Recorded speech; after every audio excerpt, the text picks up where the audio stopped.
বন্ধুরা, এইবার প্রথমবারের মতো চাঁদে যাচ্ছে পাকিস্তান।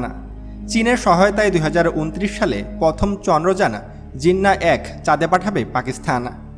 পাকিস্তানের এই রোভারটি চাঁদের দক্ষিণ মেরুতে অবতরণ করবে। সেখান থেকে নানা রকম বৈজ্ঞানিক গবেষণা চালাবে পাকিস্তান।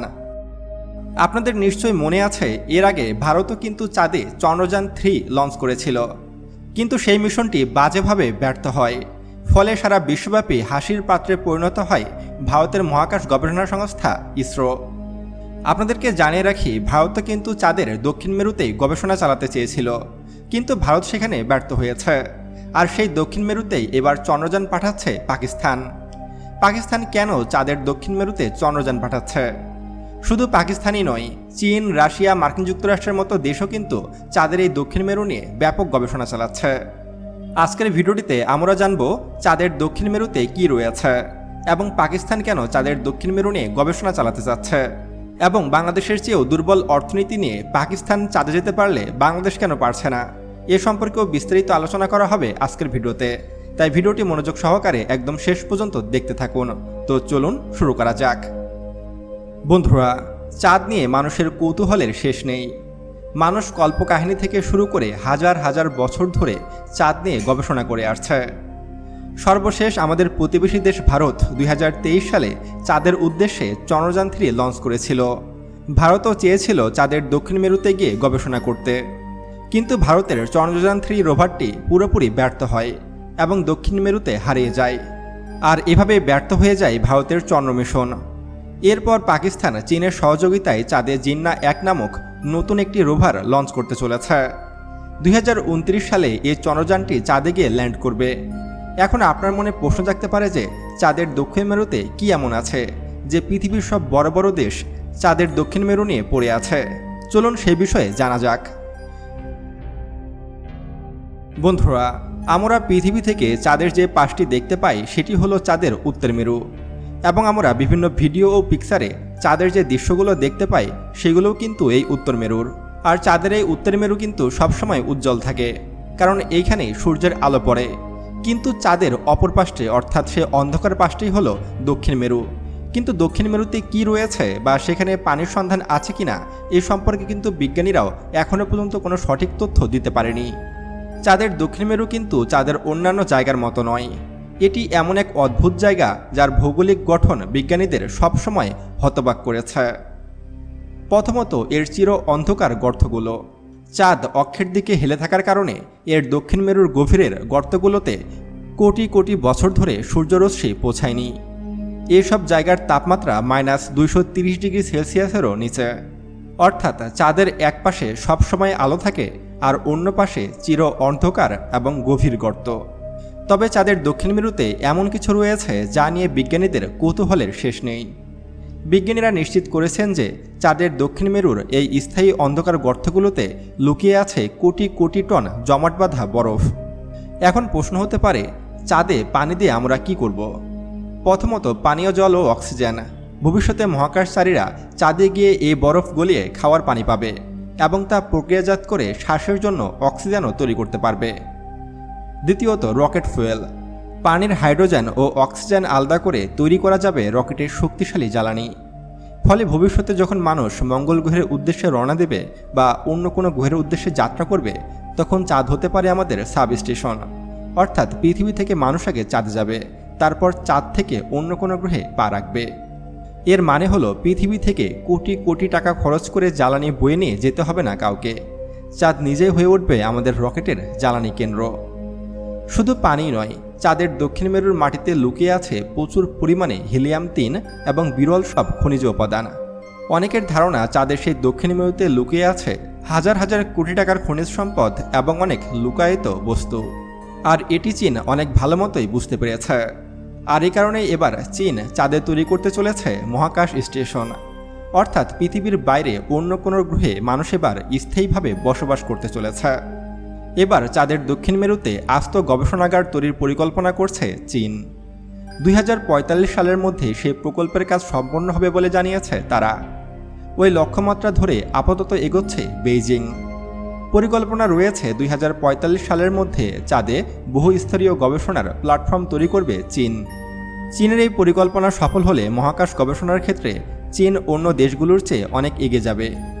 চাঁদে যে গবেষণাগার তৈরির কথা বলা হচ্ছে তার নাম হলো ইন্টারন্যাশনাল লুনার রিসার্চ স্টেশন। মূলত 2টি ধাপে এই প্রকল্প বাস্তবায়নের পরিকল্পনা করছে চীন। চীন 2035 সালের মধ্যে প্রথম ধাপ সম্পন্ন করবে এবং পরবর্তী ধাপ 2045 সালের মধ্যে সম্পন্ন করবে। তারপর সেখানে চীন মানুষ পাঠাবে। চাঁদে তাদের গবেষণা বোঝাতে একটি ভিডিও প্রকাশ করেছে চীন, যেখানে চাঁদের দক্ষিণ মেরুতে তাদের তৈরি গবেষণাগারের কাল্পনিক অবস্থান এবং কার্যপ্রণালী দেখানো হয়েছে। দীর্ঘদিন ধরেই চাঁদের দক্ষিণ মেরুতে নজর রয়েছে চীনের। এখন দেখার বিষয় যে চীন সত্যিই চাঁদে মহাকাশ স্টেশন তৈরি করতে পারে কিনা এবং সেখানে মানুষ পাঠাতে পারে কিনা। চাঁদের দক্ষিণ মেরু নিয়ে শুধু চীনেই গবেষণা করছে না, এর পাশাপাশি রয়েছে পৃথিবীর শীর্ষধনী এলন মাস্কের কোম্পানি স্পেসএক্স। এলন মাস্কও চেষ্টা করছে চাঁদের দক্ষিণ মেরু নিয়ে ব্যাপক গবেষণা চালাতে এবং সেখানে মানব বসতি গড়ে তুলতে। ইতিমধ্যে কিন্তু এলন মাস্কের স্পেসএক্স বেশ কয়েকবার চাঁদের উদ্দেশ্যে স্যাটেলাইট ও রোভার পাঠিয়েছে এবং মার্কিন যুক্তরাষ্ট্র পৃথিবীর একমাত্র দেশ যারা চাঁদে মানুষ পাঠাতে সক্ষম হয়েছে। মার্কিন যুক্তরাষ্ট্র দ্বিতীয়বার আবারও চাঁদে মানুষ পাঠাতে চলেছে, সেটা হলো 2030 সালের দিকে। অর্থাৎ চাঁদ নিয়ে সকলে আবার গবেষণা শুরু করেছে, কারণ চাঁদ হলো পৃথিবীর সবচেয়ে কাছের উপগ্রহ এবং এ গ্রহে কী লুকিয়ে আছে, সেখানে মানুষ বসবাস করতে পারবে কিনা এবং মানুষ মহাকাশ নিয়ে যে গবেষণা চালাবে তার স্টেশন হিসাবে চাঁদকে ব্যবহার করতে চাচ্ছে। আর এরই ধারাবাহিকতায় এলন মাস্কের স্পেসএক্স মঙ্গল মিশনের আগে একবার চন্দ্র মিশন করবে। অর্থাৎ মঙ্গলে কীভাবে বসবাস করবে মানুষ তার ট্রায়াল হিসাবে চাঁদে মানুষ পাঠাতে চলেছে স্পেসএক্স। এবং চাঁদ নিয়ে ব্যাপক গবেষণা চালাচ্ছে মার্কিন যুক্তরাষ্ট্র, চীন এবং রাশিয়া। এবার সেই দৌড়ে নাম লিখিয়েছে পাকিস্তান। পাকিস্তানও কিন্তু এবার চীনের সহযোগিতায় চাঁদের দক্ষিণ মেরুতে রোভার পাঠাতে চলেছে। পাকিস্তানের এই রোভারটি চাঁদের দক্ষিণ মেরুতে ল্যান্ড করবে এবং সেখানে ল্যান্ড করে চাঁদের ভিতরে যে অজানা রহস্য রয়েছে সেগুলোর উদ্ঘাটন করবে এবং চাঁদে আসলেই বরফ আছে কিনা, সেখানে অক্সিজেন আছে কিনা বা সেখানে কি কি দামি খনিজ পদার্থ রয়েছে সেগুলো খুঁজে বের করবে পাকিস্তানের এই জিন্না-1 রোভারটি। পাকিস্তানের মহাকাশ গবেষণা সংস্থা সুপারকো ইতিমধ্যে জানিয়েছে তারা চাঁদ নিয়ে বিস্তীর্ণ গবেষণা শুরু করবে এবং চাঁদের দক্ষিণ মেরুতে কী কী আছে সেসব বিষয়ে সব রহস্য উদ্ঘাটন করবে পাকিস্তানের এই স্পেস মিশন। পাকিস্তান যে শুধু এই প্রথম চাঁদ নিয়ে গবেষণা করছে তা কিন্তু নয়, এর আগে মঙ্গল গ্রহেও একাধিক স্যাটেলাইট নিক্ষেপ করেছে পাকিস্তান। পাকিস্তানের সুপারকো অনেকটা ভারতের ইসরোকে টক্কর দিয়ে চলে। এখন আপনার মনে প্রশ্ন জাগতে পারে যে পাকিস্তানের মতো একটি গরিব দেশ তারা যদি মহাকাশ নিয়ে এত বেশি গবেষণা চালাতে পারে, তারা চাঁদ ও মঙ্গল গ্রহ নিয়ে যদি গবেষণা চালাতে পারে, তাহলে বাংলাদেশের মতো দেশ কেন পারে না? বাংলাদেশেও কিন্তু অনেক মেধাবী বিজ্ঞানী রয়েছে যারা পৃথিবীর বড় বড় কোম্পানিতে চাকরি করছে। কেউ চাকরি করছে নাসাতে, কেউ করছে স্পেসএক্সে, কেউ বা চীনে জব করছে। বাংলাদেশ কিন্তু মহাকাশ নিয়ে তেমন কোনো গবেষণায় চালায় না বা চালানোর ইচ্ছাও নেই। শেখ হাসিনা যে সময় ক্ষমতায় ছিল তখন কিন্তু স্পেসএক্সের সহযোগিতায় মহাকাশে একটি বঙ্গবন্ধু 1 নামক একটি স্যাটেলাইট নিক্ষেপ করেছিল। এরপর বাংলাদেশের মহাকাশ নিয়ে তেমন কোনো গবেষণা চালায়নি। এমনটা নয় যে বাংলাদেশের কোনো মহাকাশ গবেষণা সংস্থা নেই। আমাদের প্রতিবেশী দেশ ভারতে রয়েছে ইসরো, পাকিস্তানে রয়েছে সুপারকো আর বাংলাদেশে রয়েছে স্পারসো।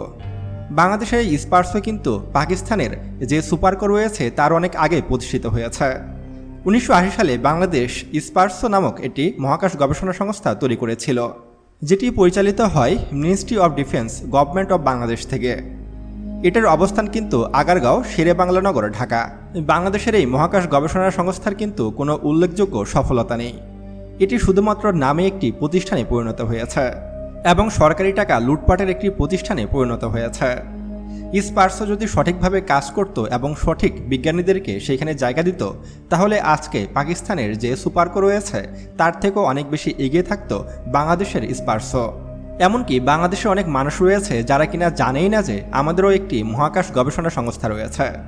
আপনিও চান কিনা যে বাংলাদেশের যে মহাকাশ গবেষণা সংস্থা রয়েছে তারা গবেষণা চালিয়ে যাক মহাকাশ নিয়ে এবং পাকিস্তান ও ভারতের মতো আমরাও চাঁদ নিয়ে গবেষণা করি, আমরাও মঙ্গল গ্রহ নিয়ে গবেষণা করি? তাহলে অবশ্যই কমেন্টে ইস লিখতে পারেন। এবং চাঁদের দক্ষিণ মেরু সম্পর্কে জেনে আপনার কেমন লাগলো সেটিও কিন্তু আমাদেরকে কমেন্টে জানাতে পারেন। তো বন্ধুরা, ভিডিওটি ভালো লাগলে অবশ্যই একটি লাইক দেবেন এবং কমেন্টে জানাবেন পরবর্তীতে কী ধরনের ভিডিও দেখতে চান। আরও এমন ভিডিও পেতে এখনই আমাদের ইউটিউব চ্যানেল সায়েন্স বিডিকে সাবস্ক্রাইব করুন এবং পাশে আসা বেল বাটনে ক্লিক করুন। তো দেখা হচ্ছে পরবর্তী ভিডিওতে। ততক্ষণ পর্যন্ত সুস্থ থাকবেন, ভালো থাকবেন। আল্লাহ হাফেজ। Take care.